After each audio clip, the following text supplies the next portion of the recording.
Morning, yogis. So let's get on the yoga mat first thing in the morning before you get into your day. Grab your drink if that helps you, if you like a morning drink, and get straight onto the mat. If we start doing other things, we lose the day, don't we? And suddenly we've not done our yoga. So coming onto the mat, coming into half lotus, so that might be your foot between your thigh and your calf. It might be cross-legged. It might be a softer version, or you might even be in Baddha Konasana, feet together. So let's breathe in, lengthen the spine. Breathe out, relax the shoulder blades, and we're going to check in with the body first of all. So you can close your eyes, you might take your eye gaze down. We're bringing our focus within, so from outside to inside, pratyahara, focusing within, establishing that connection to you. So nice posture. How does your body feel this morning? Checking in with that.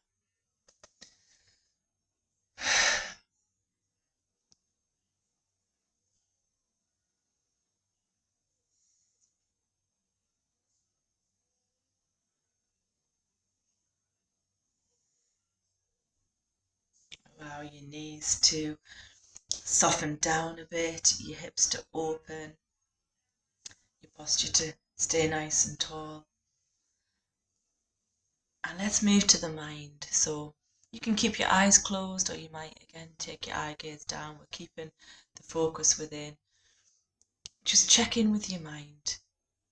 Hopefully you're not in that stream of kind of consciousness yet, where you're very aware of thoughts. Hopefully the thoughts are coming a little bit slower because it's the morning. So just check in with that, and what are my thoughts like?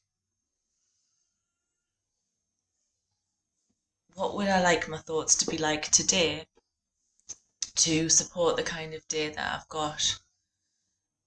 So it might even be that there's important thoughts, but today you need to keep a certain mindset, and trying to keep the thoughts slower. So we try to slow the vritti, the chitter chatter of thoughts. That's one of the first sutras in Patanjali's Yoga Sutra, Sutra 2, slowing the chitter chatter, slowing the vritti.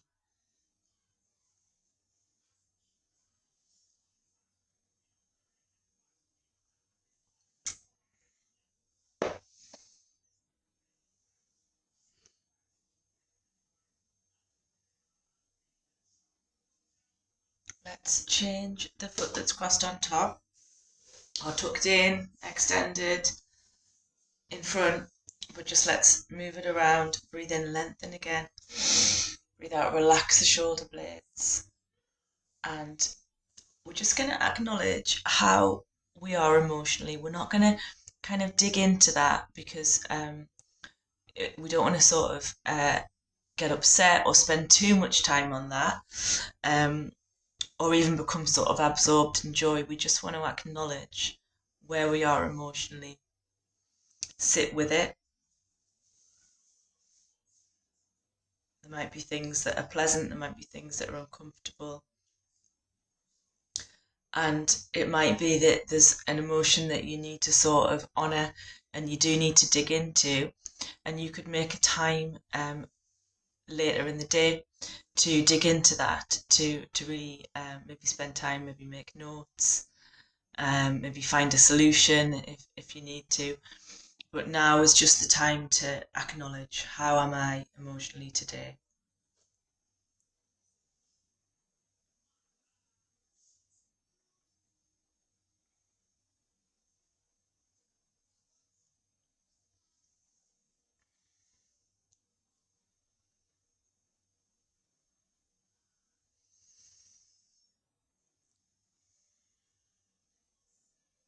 One of the key aims for yoga is to help you feel more like yourself.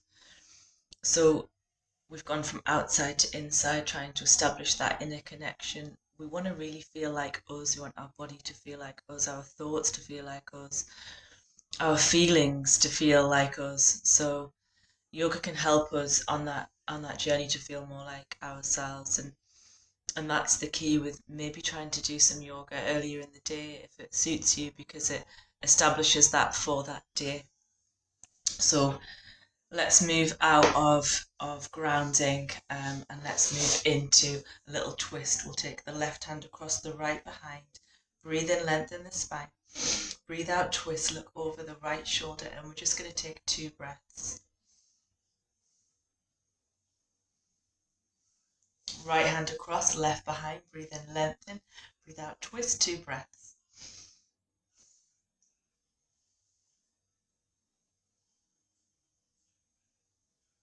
Okay, coming back to centre, we're going to flip it over into devotion pose. So you might have a block for your bum, a block for your forehead. So blocks can bring body parts closer and can bring the floor closer to you. Big toes together, knees together, all wide, arms extend, forehead down. It may be protecting your shoulder, you may need to keep one hand a bit further back. That's fine, adapt as you need to. Up to 8 breaths here.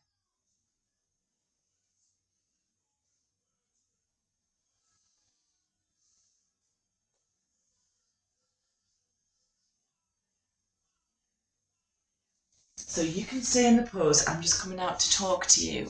Try to let the tummy relax, let the tummy breathe. Try to breathe out, okay? And we want to feel like our true selves and come into that area just above the navel, above the belly button, and that's true self center. Also grounding through the base of the spine, the root chakra. We want to feel a bit more centered.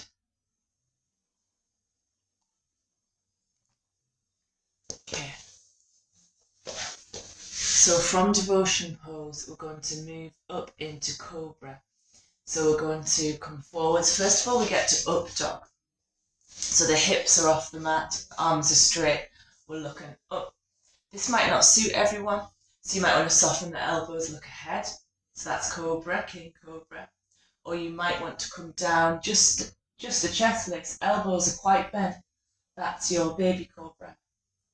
Wherever you are, you're breathing in and breathing out, relaxing the shoulder blades. So we're going to do about another 4 breaths. You can come out sooner if you want to.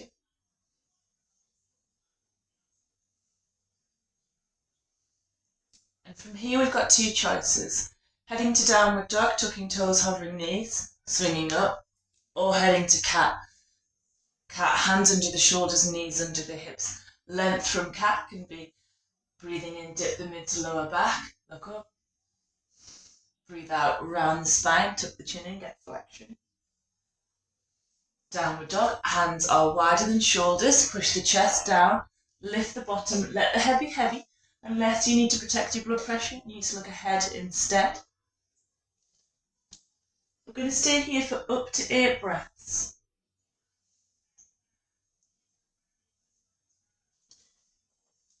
Easing the heels down if you can in downward dog. If you're in cat, you're doing 8 reps. It might be slightly less, of course, and that's okay too.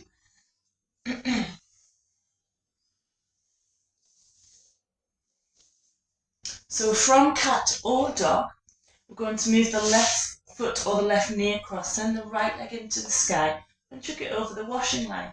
So we're opening the hip, we're going to keep that nice posture. So we might be here, we might be here. We're going to breathe out and have a bit of a let go at the hips.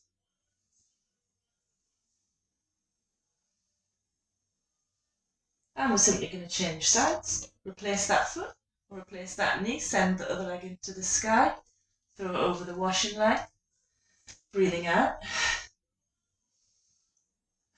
That's it. And then that lifted leg, that left leg is going to, I can't remember if I said right or left to you, but whichever leg is lifted is going to come forwards, and we're in a warrior. So I'm going to move the camera up now. Okay. So we're in a warrior pose. So this front knee is set on top of the ankle, foot's turned out, so be facing the short edge of your mat, and the back heel is pushed away. Tummy and chest face the long edge, arms are wide, and we look beyond the fingertips. We're just going to do about 6 breaths in our warrior. Preparing the body, preparing the mind. And one word, asanam. Take one seat, one thing at a time.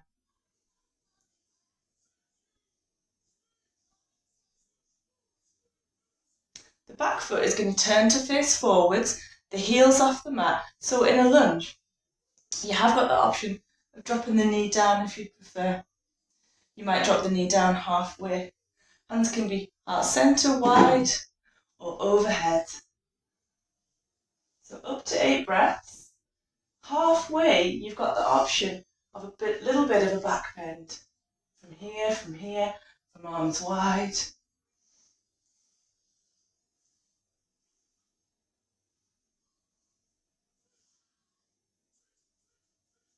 We're going to head back to downward dog or cat.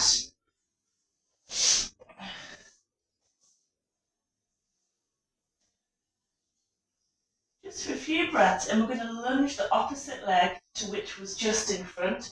We're going to lunge that forwards. Okay? So that's in front. We're spinning the other foot out. Arms wide. Looking beyond the fingertips. Warrior 2. Only up to about 6 breaths.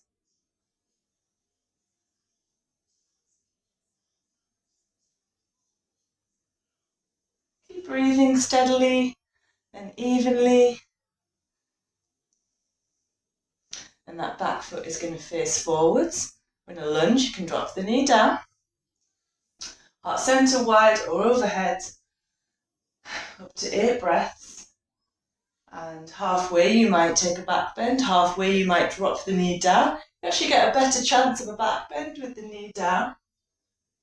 So I often do half and half.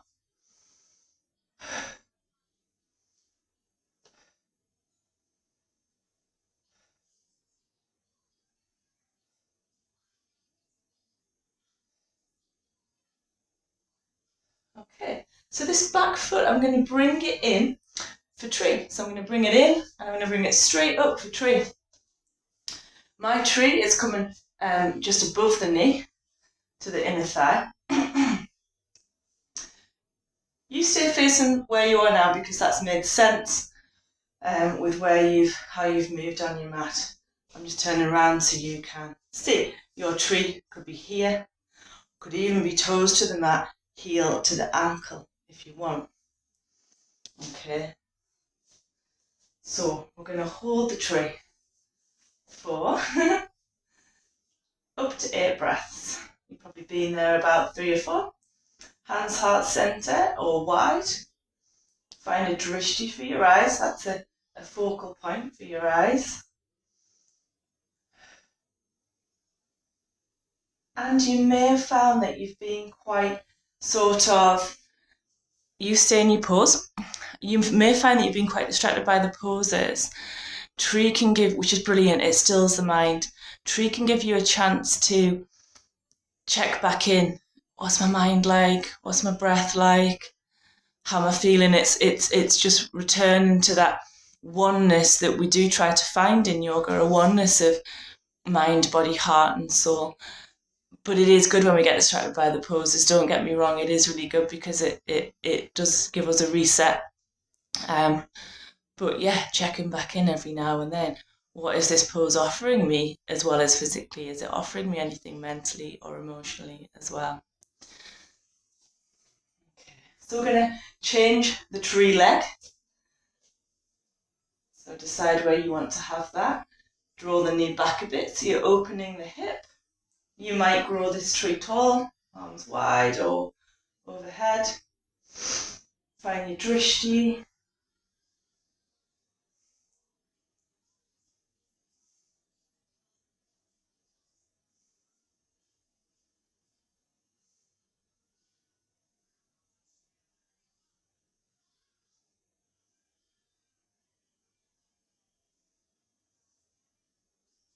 Okay.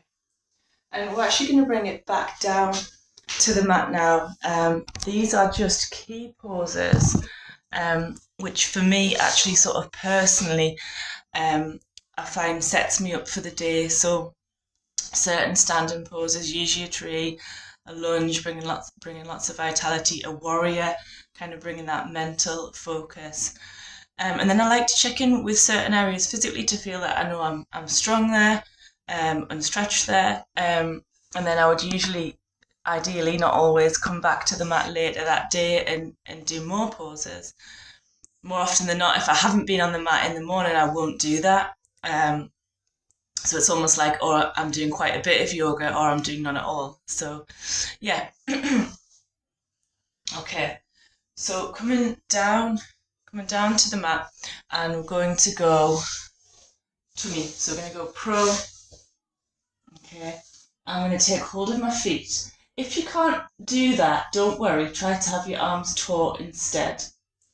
I'm going to try to lift my knees. So might lift your knees a little bit with arms taut, or holding the feet. Might lift the knees quite a bit and lift the chest. Looking ahead, this is bow pose. I'm going to do about 6 breaths.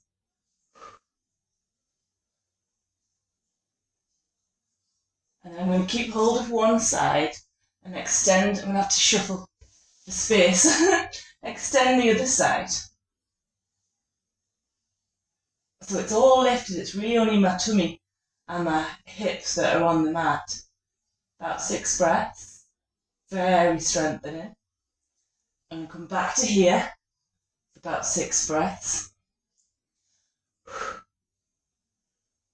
Good for your glutes, your upper legs, your shoulders, your core. Right, I'm doing the other side. So I'm extending one side, arm and leg, and the opposite side is lifted. About 6 breaths. Then I'm going to lift it all, kind of like a floating starfish. I can feel this in the upper back as well, and the lower back, really. And I'm going to flop. So I feel like that gives a really good check-in with strength. Okay, so should probably have water, but this is tea. I'm going to come to a low squat. Okay, so low squat could be a half low squat. Heels turned in a bit, toes turned out a bit. Could be bottom on the floor. It could be bottom lifted. And with that, it might be that your heels are down, or it might be that your heels are lifted. We've all got different anatomy, of course, different shin length, different femur length that affects many poses. We can't really change our anatomy as much as we can change the suppleness and strength of the muscles. And we can kind of limber the joints and lubricate the joints. Can't really change bone structure that much. So accept where you are in your squat. And breathe in, lengthen from base of spine to crown of head. Breathe out. I like to take my eye gaze down a little bit in squat. And again, it's a bit of a chance for that check-in. How am I feeling? It's not just the physical poses, but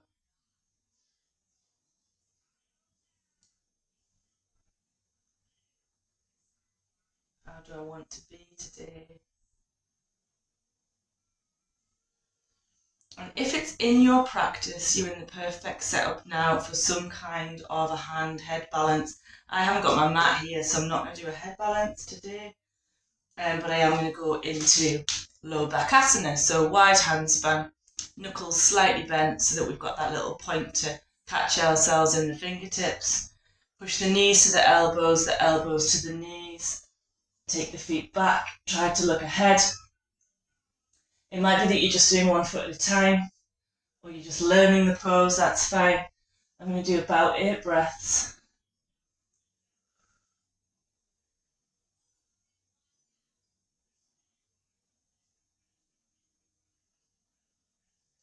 So I know that I've checked in with upper arm, wrist, upper back strength there. So that makes me feel like, yeah, I'm kind of checked in.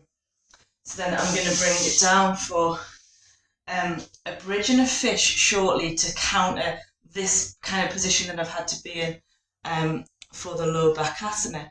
before that, it's not really yoga, but sit-ups. I rejected sit-ups for a while. I thought, well, I'm doing enough yoga, it's strengthening enough in the core. Why do I need to bother with boring sit-ups?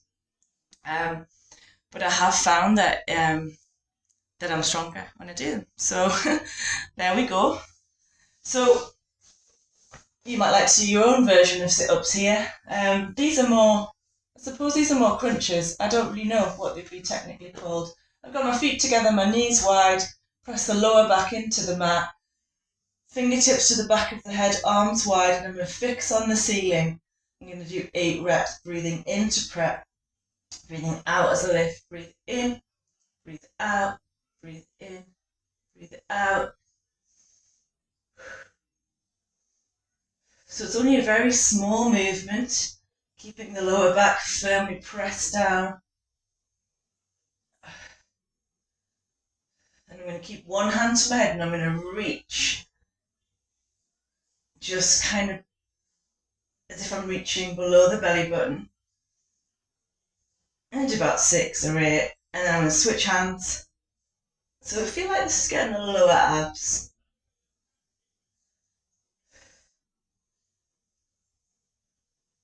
And I'm going to leave those, whatever you want to call them, there.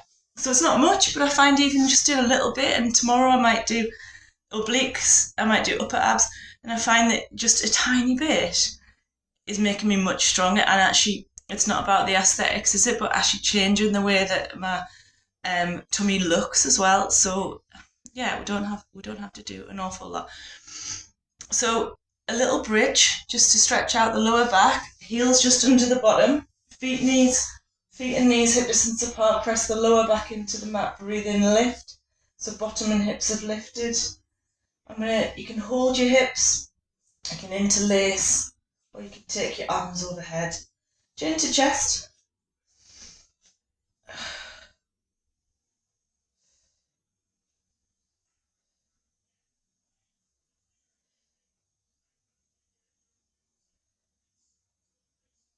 Keep breathing. And then hands under the bum or by the hips for a little fish pose. Lift the chest, scoop onto the crown. It might be the back of the head you might feel more comfortable with. And let the jaw fall back and open. And extend the legs. And just opening out that upper part of the back that was a little bit kind of more closed during that bakasana, that low crow.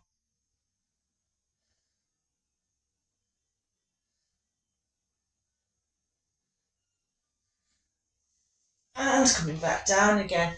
I might bring knees to chest or knees to armpits, a little happy baby. Just easing the lower back off the mat.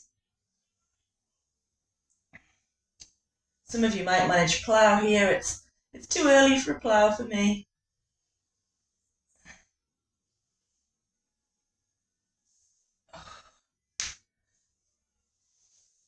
So what I would typically do now is sit, and probably realistically, because it's the morning time, I'd take about 5 minutes.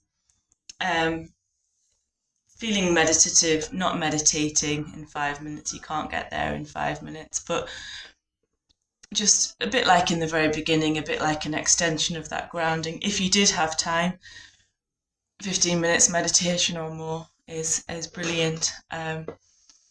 So it would be good to fix on one thing, maybe a candle, maybe a rock something you can hold, something you can look at, something you can listen to. I just like to sit and have the stillness. So I'll join you with that for a couple of breaths. I don't want to keep you too long this morning.